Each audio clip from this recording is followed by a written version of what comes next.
All right. Well, with no games, not a lot to report. Our guys all got out of town, got to spend some time with family. We only had a couple guys that weren't able to get anywhere, and they went with their teammates to their houses. So everybody was covered, and it was good to get away for a week. And the guys have been back for a couple days now.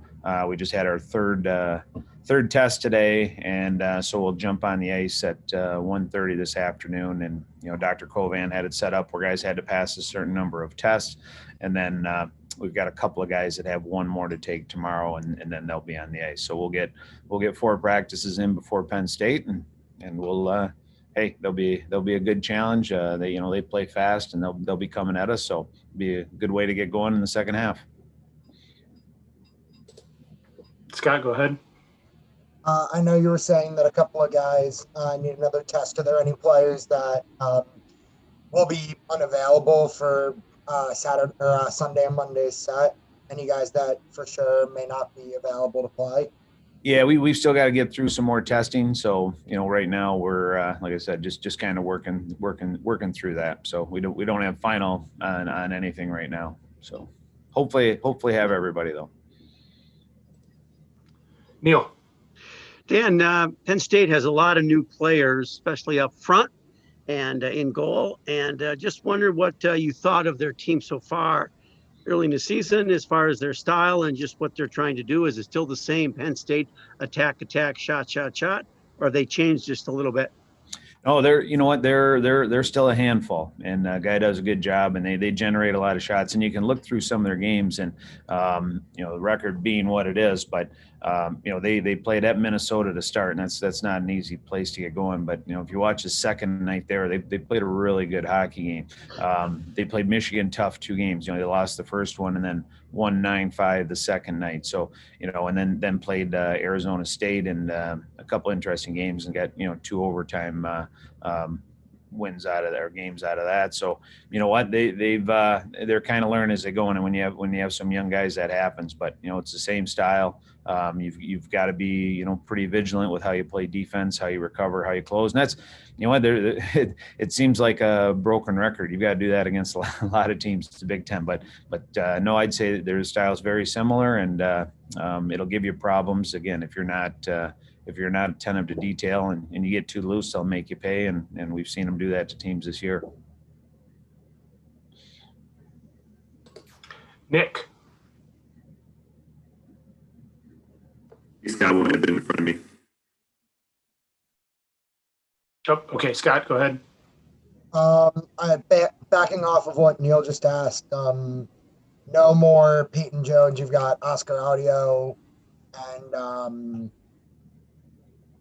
Liam Soler splitting time and goal.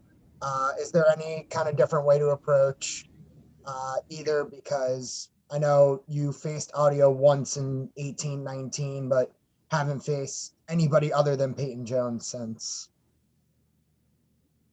Yeah, the approach, Coach Extra will do a pre-scout on the opposing goalies, and, we'll get that to the guys, and we'll go through tendencies and things like that. But really, our approach, you don't change really the way you play offense based on that. You're still going to want to generate shots. You want to have a guy in front of the net. You want to win battles in front of the net. You want to have good retrieval. So, a small part of that is the other team's goalie, and you can't, always control that. So we'll have a good idea, and it's different than Peyton Jones, but you know what? That's if we can get them to those spots, then we'll worry about that. But like I said, we'll have a little bit of an idea how they play, and Coach Extra does a great job with that.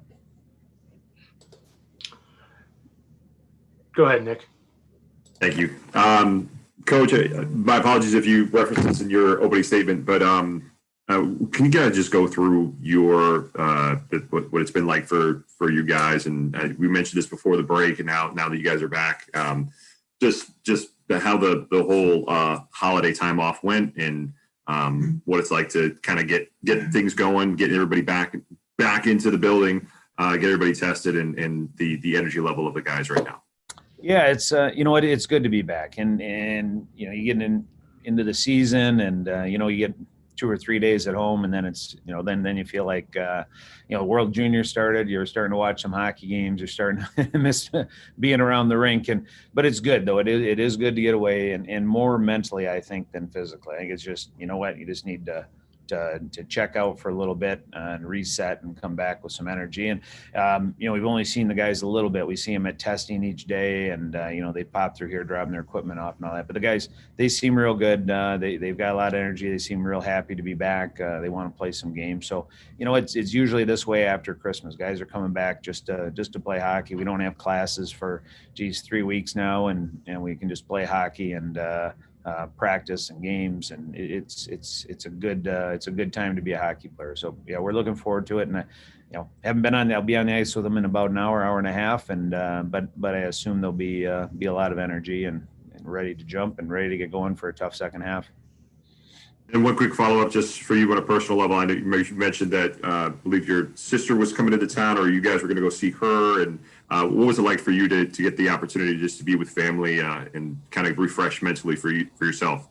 It was nice. And, my daughters were able to get into town too. And, one of them is in Dallas, one is in Atlanta. So, and my sister's in Washington, D.C. So for everybody to get together is doesn't happen a lot, a couple times a year. So that was real nice. And, on a personal side, it's been a tough fall for us with my father and all that. And it was an important time. And we've always been a family that's done a lot of stuff together at Christmas. So we did our part, and, people tested coming in, and we bubbled it pretty well and spent a lot of time together. But it was, it was just fun. I like having family around, and, we did what we always did, but most of all, just spend some good time together. Awesome to hear. Thank you, Coach. Thanks. Sam. Just kind of looking at the whole rest of the season, I was just wondering, what are some areas you'd like to see the team improve in, and then also maybe like some sort of key factors into the team's success going on? Yeah, I think, boy, 8 games in the spotty schedule to start, the easy answer, Sam, is everything. You know what I mean? Like, when that's, the way I've always approached is you just keep getting a little better at all your things, as the season goes on. And if you can chunk it out that way where, hey, today's Wednesday, we'll get a little better at some stuff. And then Thursday, and then, all of a sudden 30 days later, you find yourselves individually and as a team an awful lot better. But if I could say one thing overall, I would think that I want us to do things just not necessarily from a skill-based thing faster, but from a thinking-based a little bit faster. And I thought, some of the series when we were doing things, and, you look at the Notre Dame game, the last game, we had 2 periods. We defended extremely well. We battled, but man, we spent way too much time. And then the third period, we kind of, I don't want to say we opened up, but, got things going, played a little bit faster. Our first 3 strides were really good. We moved pucks better. We were harder on pucks. So just in terms of that, I don't know if you want to call it, an intensity thing or not, but because I think our guys are fairly intense, but just, understanding how we want to play fast and really get past where you're thinking. And that would be, hey, that's the value of practice, and that's the value of, getting some games for feedback and then going back and practice. So it takes some time to do that. But when we've done that, I think we've been a pretty dangerous team. And when we haven't, we've been fine, but we just have to defend a little bit too long. So I'd like to see us make that jump. Neil. Yes, Dan. Now, how would you assess the play of your defense thus far this season, and who sort of stood out for you among the returnees and also among the younger guys? Yeah, I think it's been pretty good. I think gaps in defending and closing out, I think have been pretty good. I would like to see us, I think, be a little better on the breakout, and I think that kind of would lead back to what I was just talking about in terms of gapping up and then gapping back and getting back to pucks a little bit quicker and doing a better job breaking down. But not bad, but like to see that tighter. I think neutral zone offense at times, our D have managed the puck fairly well, but I think that needs to improve. I think we just need to be closer to 100% on that and breaking them down. I think we find ourselves I always say forechecking ourselves just in terms of the angles that we take and where we receive the puck and kind of put ourselves in some tough spots. And so work ahead of the puck and do a little better. But, though I'll be, playoff start, I will still be complaining about those two things. So pretty particular with our D-men on that. But from a defensive side, not bad. And they've done a good job with the young guys. And I think, Gallagher and Nineheis have obviously got most of the ice time as freshmen. And I think the Minnesota series, they made a nice jump from game 1 to game 2. And,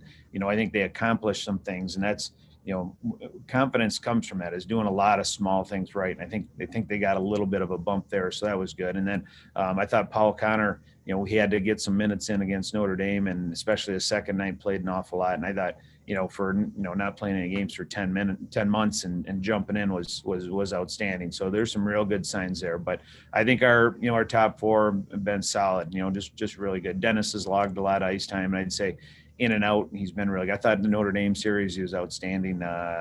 If I went through and gave him a couple of down ticks on play, there wasn't too many. He's jumping when he should, not taking too many chances, and unless it's the right time, defending really well, running the power play, killing penalties, and then Tommy Miller, he's been a rock back there, and I like those guys that keep getting better every year, and Tommy's done that. And I've I was around him. I wasn't on his birth year at the NTDP, but he's progressed right along that way. So been real impressed with him as well.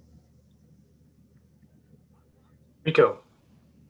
Coach, this has obviously been a difficult time for all teams around the country. Can you talk about now that you've gone through this for a few weeks, how your team has adjusted and maybe where there still needs to be some adjustment as far as dealing with the difficulties of everything caused by COVID?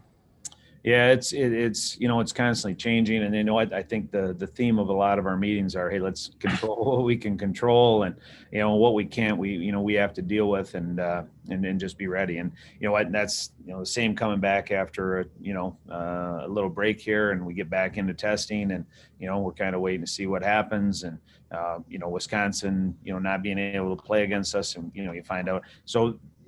And I don't anticipate, hey, hopefully we play, 20 games and nothing happens, and, everybody's healthy all the way. But we also realize that's going to, take some bumps along the road. But that's kind of what we've been trying, kind of the John Wooden approach, and don't get too high, don't get too low. Let's deal with what we can. And when problems arise, we'll deal with them. So but yeah, it's not easy. It's that constant uncertainty, which, that's, humans aren't comfortable in that. That's a tough thing to, your normal is unnormal. So, it's tough to go through, but you know what?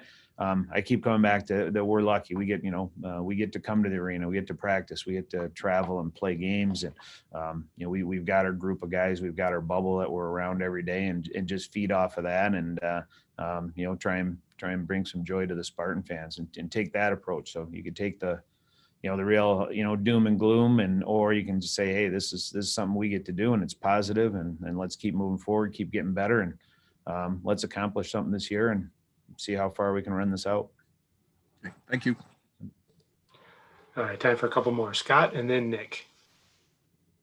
So with regards to like the rescheduling with Wisconsin, schedule's a little bit clogged up. You've got 4 games in a week to start off the second half. What do you say to the guys in order to get that hot start coming into the second half, especially coming off of 2 really strong games against Notre Dame? Yeah, I've always approached it, hey, your biggest game is your next one, and you kind of look at it like an NCAA tournament, where you're like, hey, let's take this game, and you guys get us through this, and then we'll get through the next one. And there's a good story about military having to cross the desert. You pick that that next oil barrel, and it's 500 meters ahead of you, and you get to that one, and then you get to the next one, and don't get too far ahead of yourself. But you know what, we've mapped it out, we've talked about it, and we said, hey, we've got that Wisconsin's not playing that series against them, that put a little bit more pressure on us. So we had, 2 extra games, and, that little spacing would have been nice, but hey, it is, you got to play the schedule you have. So we've got 20 games, and let's start ticking things off. And like I said, if you try and win all 20, you can't do that on the first night. Like I said, I try and get the guys to approach it. Hey, the most important one is that next one. And right now we're looking at that first game against Penn State. And then again, if you take care of little things, then the winning takes care of itself. If you take care of things game by game, then the schedule and the standings will take care of themselves. So that's the way we approach it. And, I think it's been a good way for the guys. I think it's emotionally a good way to go at it. And, that's how we'll try and progress. And Nick. Coach, when you're mentioning taking care of the little things there, when it comes to being in a moment like this and making sure everybody's on the same page, are there certain, obviously you can only do so much, but is there certain leaders on your team who you'll lean on in order to make sure that, the younger guys in your roster will be able to handle the day-to-day uncertainties of just making sure you guys are all locked in?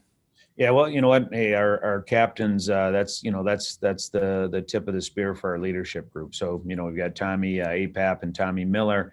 We've got Dennis Cezana and Mitch Lewandowski, and those guys are, they've been outstanding. It's been a good test. Like right from July 6th on, we've had to lean on those guys. So, there's a certain amount on them, and then past that, from a secondary standpoint, I'd say just our seniors, and they've been through a lot, and they want to make this a meaningful year for them. So we lean on those guys. And that, all of a sudden you've got about a third of the team there and trying to pull things in the right direction. So, that's what we look at. But we kind of talk a lot on our team. I know teams talk about that. Well, hey, we have 26 captains. Well, I don't know, we have 26 captains, but everybody can lead in their own way. And, we try and foster that. And I always, we talk about our program and hey, we want this to be a character-based leadership program. And it's what guys learn. And hey, this is a hell of a thing and a hell of a lesson to go through. And you're going to, everybody faces adversity in life, and it comes in different forms. And sometimes it's short, sometimes it's long, but